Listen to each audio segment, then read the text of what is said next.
Zapraszam na rozmowę z Wojciechem Cieśniewskim, fantastycznym malarzem, profesorem zwyczajnym Akademii Sztuk Pięknych w Warszawie, który studiował w pracowni Rajmunda Ziemskiego.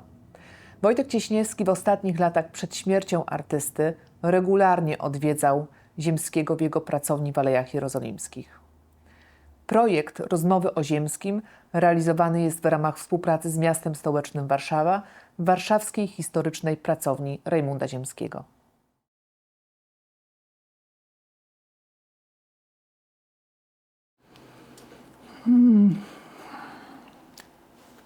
No był czułym, niech będzie ojcem. Ogólnie był bardzo wrażliwy i skupiony na ludziach i na relacji z ludźmi. Uważał, co mówi. To nie był typ gawędziarza. Analizował pytania i jakby udzielał odpowiedzi krótkich i zwięzłych. Jakie były tego powody, to na razie pominijmy, ale podobnie się zachowywał w stosunku do mnie, co bardzo mi odpowiadało. To był typ relacji z właśnie profesorem, jakimś wychowawcą i to był typ relacji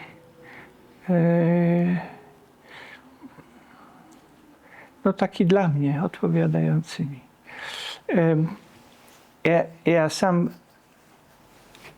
byłem wymagający wobec siebie i wobec wszystkich wokół mnie. I no,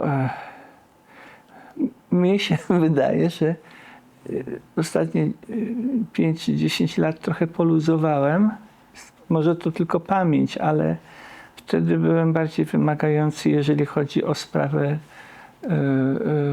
sztuki. To znaczy, czym ta sztuka jest dla drugiego człowieka, dla mojego partnera w rozmowie czy w życiu, czym ta sztuka jest pośród innych wartości jego życia partnera.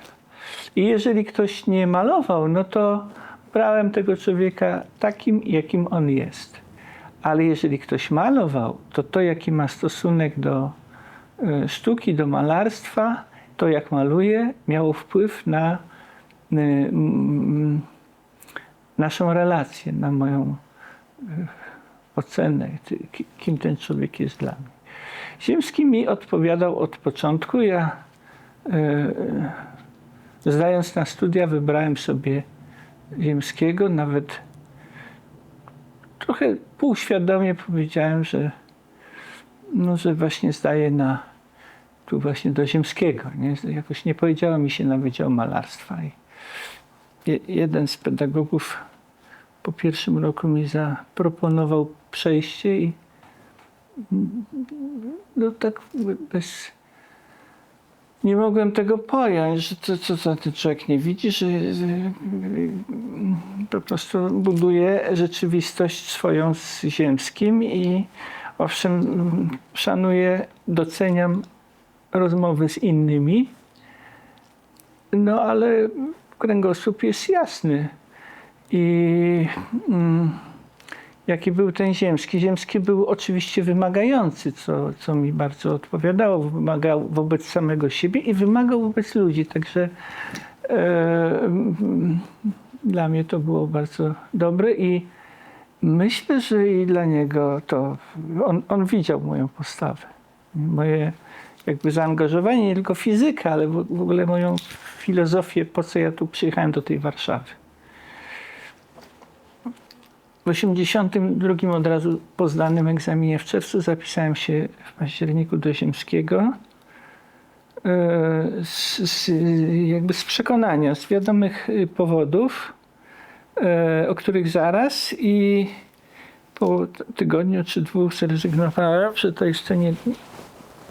jeszcze nie w tej chwili i przez ten rok dalej jakby trenowałem rozum, serce i rękę I rok później przyszedłem, no to było jasne, że przychodzę do Ziemskiego, no bo nie widziałem lepszego, jak to powiedzieć, partnera, trenera, pedagoga, profesora, tam wychowawcy, człowieka, z którym można rozmawiać. Ja nawet pamiętam pierwsze jakieś takie rozmowy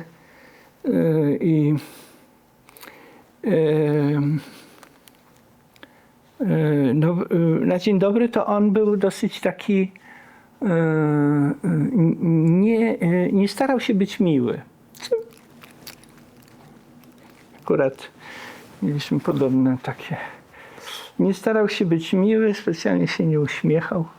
Zadawał krótkie pytania i ja krótko mu odpowiadałem. Ale pamiętam, że jak tą pierwszą pozę zacząłem malować, to w końcu Ziemski po 2 tygodniach czy 3 takiego bicia się na takim małym płócienku, to jest tak jak wychodzenie na ring i tutaj no po prostu stoi ten zawodnik przed tobą, czyli ta wielka sztuka, to w ogóle cała ta tradycja i to wyobrażenie i jesteś ty i tam oczywiście w tej tradycji są nie tylko od początku, nigdy nie było tylko malarzy, tam zawsze był ten Mozart i ten Chopin, tam od początku w ogóle, nie? To, i ten Gombrowicz i tam Skłoda, no cała plejada święta, poczet świętych i ja tutaj, że ja tu muszę strzelić i trafić, nie? No, ale nie trafiam i Ziemski tak kiedyś przyszedł i tak mnie złapał, mówi, niech pan zostawi ten obraz. I te jego, wiesz, dotknął cię ten guru, czy tam kto, mentor, czy ten Chrystus cię dotknął. I jak za dotknięciem różdżki ten obraz, jest taki, nie? I koniec. Czyli jakby ten autorytet tego profesora, te zaufanie do niego, które się nie brało z naszej wymiany, tylko z tego ducha i z tego nastawienia mojego, że komuś zaufałem. I to jest początek. I potem lata minęły, jak tak przeskakując trochę, to ja przez te 82 zaczynamy. Ziemski umiera w 2005, tak? Czyli to jest 23 lata, 22 lata. To nie zawiodłem się, nie zawiodłem się w tej, że stawia na tą sztukę, jakby to jest zaufanie, nie? Że potem po 20 latach, jak już tutaj jestem wiele lat asystentem, już Ziemski przechodzi na emeryturę, ja do niego przychodzę w 2000 i o tej prywatności rozmawiamy prawie wcale, to znaczy prawie wcale, dosłownie, w ogóle. Ja nie rozmawiam o życiu prywatnym z Ziemskim, o jego życiu prywatnym i o moim życiu prywatnym. Nie rozmawiamy. To znaczy jest parę zdań przez te 22 lata i to można mówić. Pamiętam, co Ziemski opowiadał o swoim życiu prywatnym. Nawet czasami gdzieś się dowiedziałem i tak się zastanawiałem, jak to z Ziemskim zagadać, żeby trochę usłyszeć o tym człowieku, o tym chłopaku Rajmundzie, który tam miał 25, 35 czy 45 lat. No i przez te 20 lat powiedzmy z 5 razy rozmawialiśmy, czyli Ziemski powiedział 2 zdania. 5 razy po 2 zdania. I ja w gruncie rzeczy też mu nie mówiłem nigdy, nie? O swoich ani tam rodzinnych, ani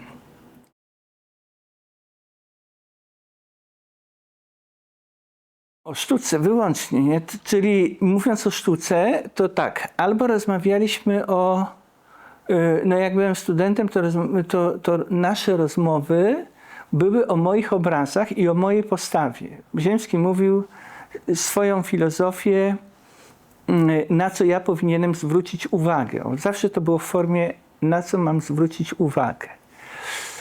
I to był główny temat, czyli na powiedzmy 50 rozmów, to 40, może więcej, to było o tym. Było o obrazie i o mojej postawie, relacja między mną a moim obrazem. Nie? To był główny, jedyny temat.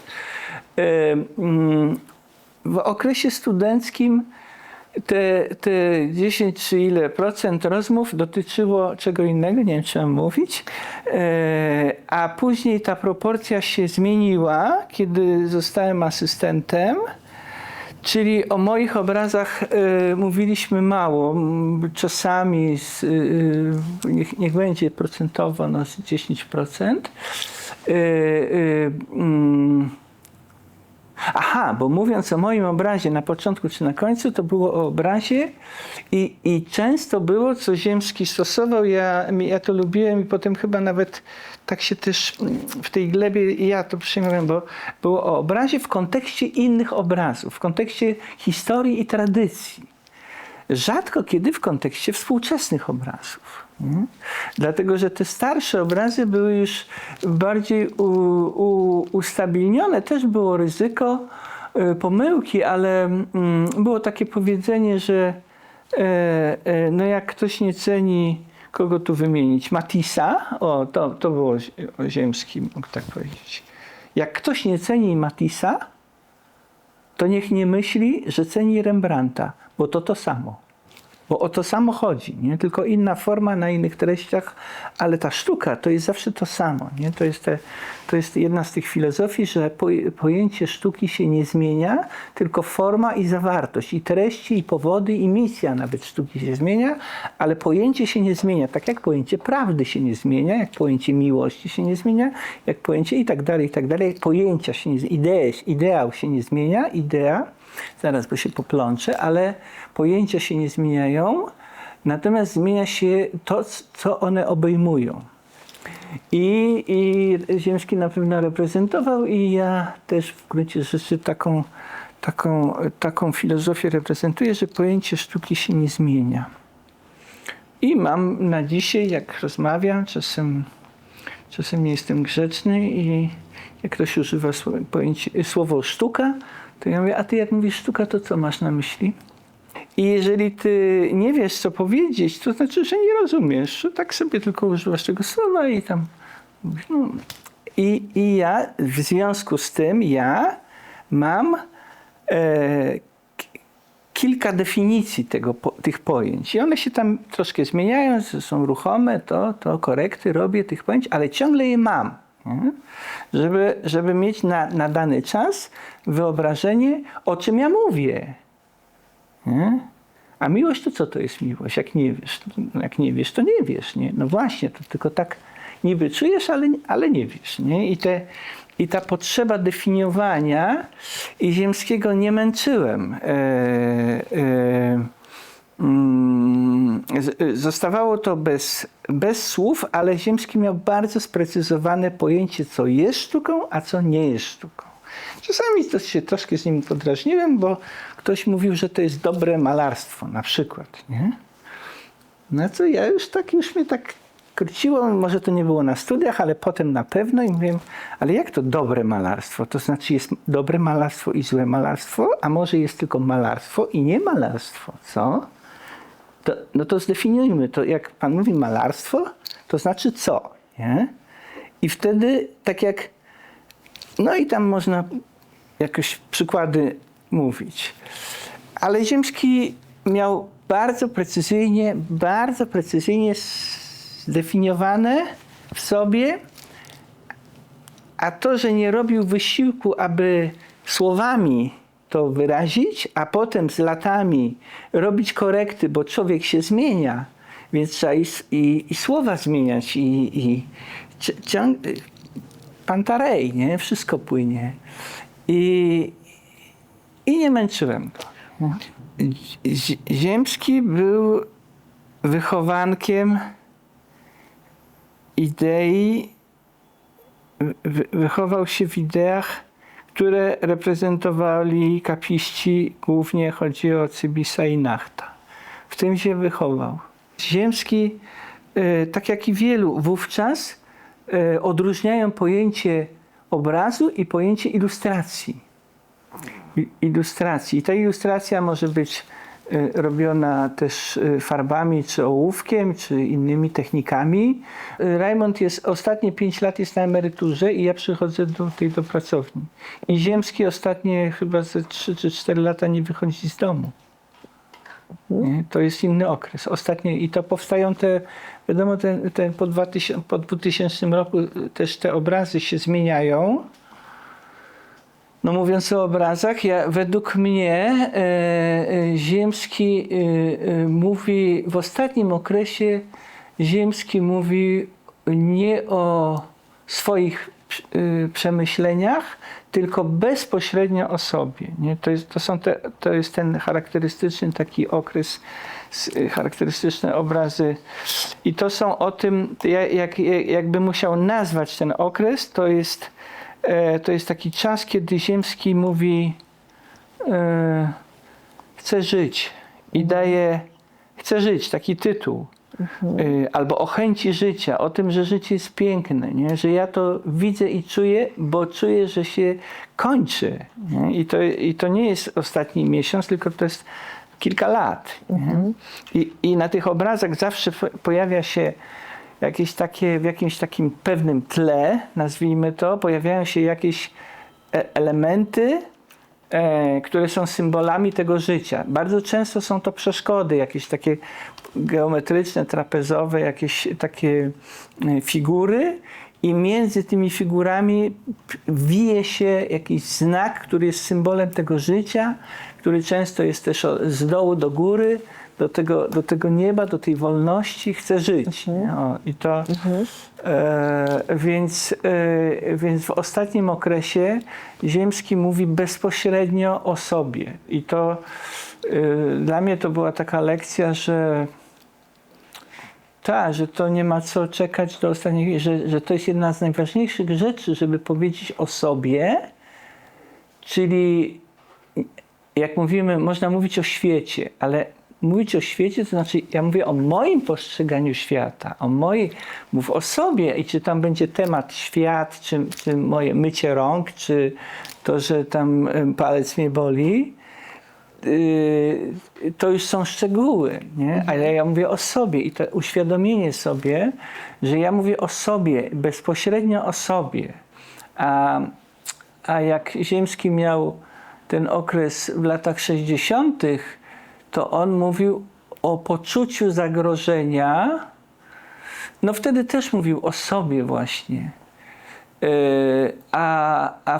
Między tam od lat 70., jak się te pałki pojawiły i tak dalej, aż do końca 90. lat, to Ziemski mówi o problemie, czym jest współczesny obraz. Nawet nie czym jest współczesne malarstwo, tylko czym jest współczesny obraz. I Ziemski się zajmował, studiował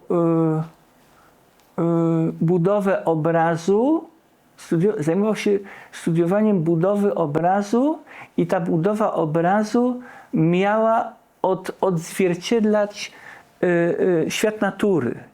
No, natury i kultury, powiedzmy. Nie?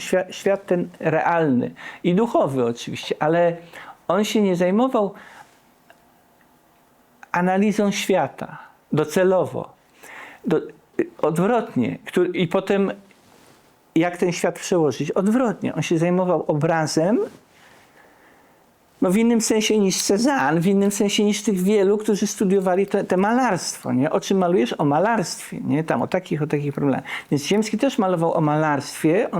On studiował, czym jest współczesna wypowiedź malarska. I bazą do tego była analiza świata, ale tylko bazą, tylko przyczyną. A istotą był sam obraz. I to jest od lat, oczywiście i w latach 60. i po 2000 też to robi, ale w latach 60. i w 2000 nad studiowaniem, czym jest współczesny obraz, wyszło z niego na początku te przerażenia, tam bomby atomowe, tutaj ten socjalizm, te układy, nie? Te państwowe układy tych pewnych załatwiania tego wszystkiego. Nie forsa, nie biznes, tak jak bardziej dzisiaj. Też są układania, ale jeszcze jest czynnik ekonomiczny. Wtedy czynnik ekonomiczny w ogóle nie istniał, tylko układanie, polityka, począwszy od polityki, nie wiem, w Związku Plastyków, czy w powiecie, a skończywszy na mocarstwach jakichś Rosja, USA, czy tam Związek. Więc on wyrażał ten niepokój na początku i na końcu niepokój, że życie się kończy. Nie? I wtedy zdominowały te elementy, te idee, czym jest współczesny obraz, i poprzez to, czym jest współczesne malarstwo.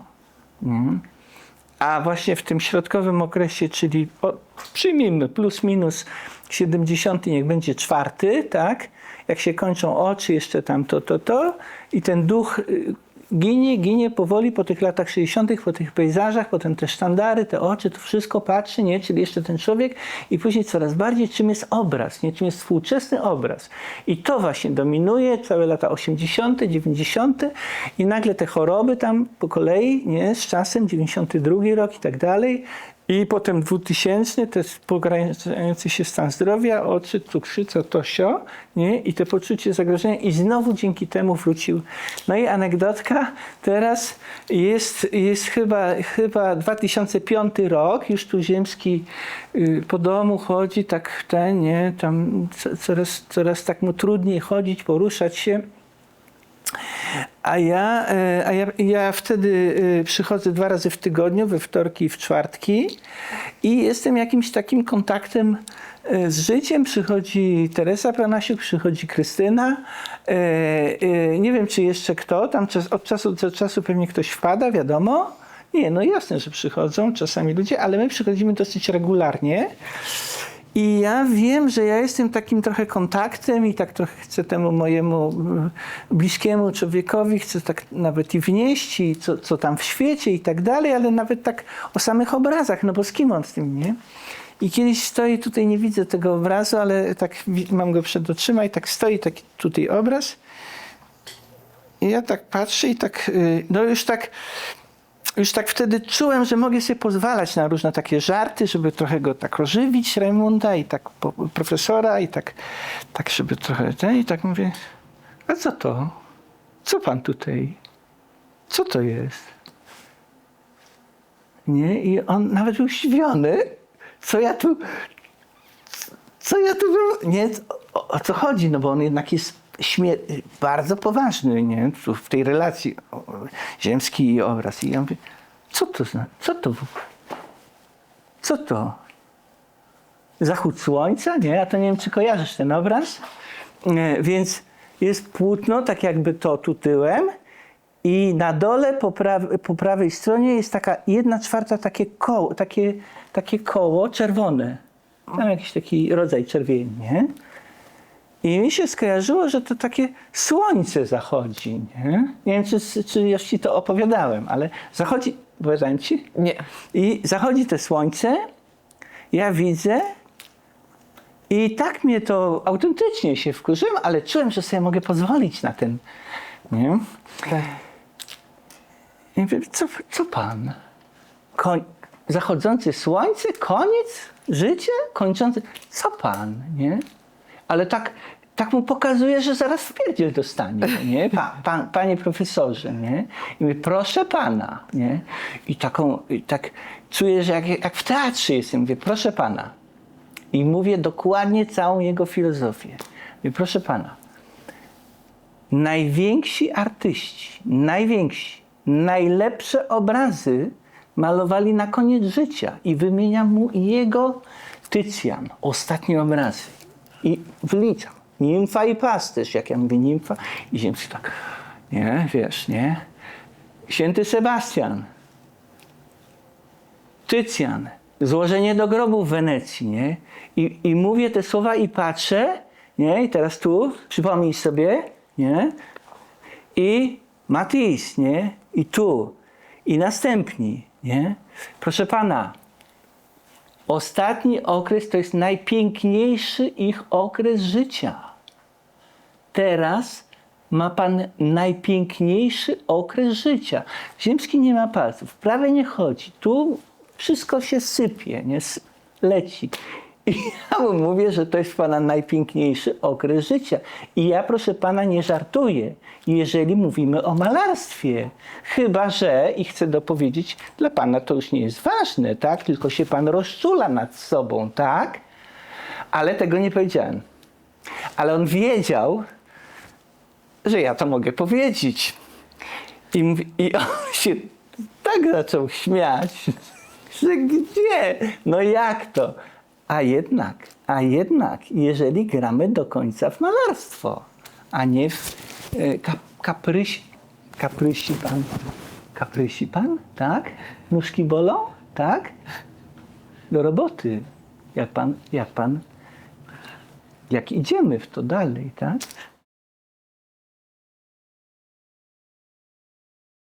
I ja byłem ostatnio u niego we wtorek i tu siedzieliśmy, tu Rajmund, tu ja. Kończymy spotkanie i zgodnie z całym rytuałem, jakby tak Ziemski dał znak, no dobra, no to kończymy na dzisiaj, nie? I wychodzimy i ja się tam ubieram i Ziemski mówi, to się pożegnamy. Ale normalnie się tak żegnaliśmy, nie? Do widzenia i było jasne, że w czwartek przyjdę.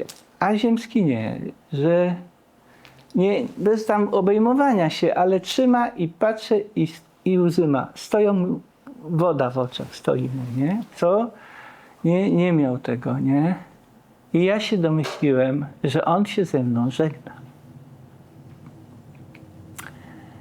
I już nie było czwartku, w piątek umarł.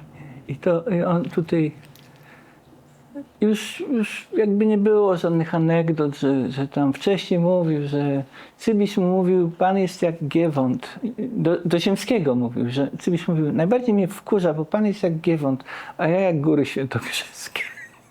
A Ziemski do mnie mówi, tak, ale to wcześniej jest tam ileś, nie wiem, miesiące czy coś, mówi, tak jestem zaskoczony, że to tak już wszystko minęło, nie? Taki zdziwiony, cholera, no zbliżam się do końca, nie? I tak Holender, nie? Ale to było wcześniej, a tu, jak się żegnaliśmy, no już to nie były przelewki Holender, nie? Jeszcze nie byłem taki psychicznie przewrażliwiony, więc ja zrozumiałem o czym mowa, ale nie rozkleiłem się, nie? Bo dzisiaj to tam, że jestem w tej kwestii mocno jakiś taki.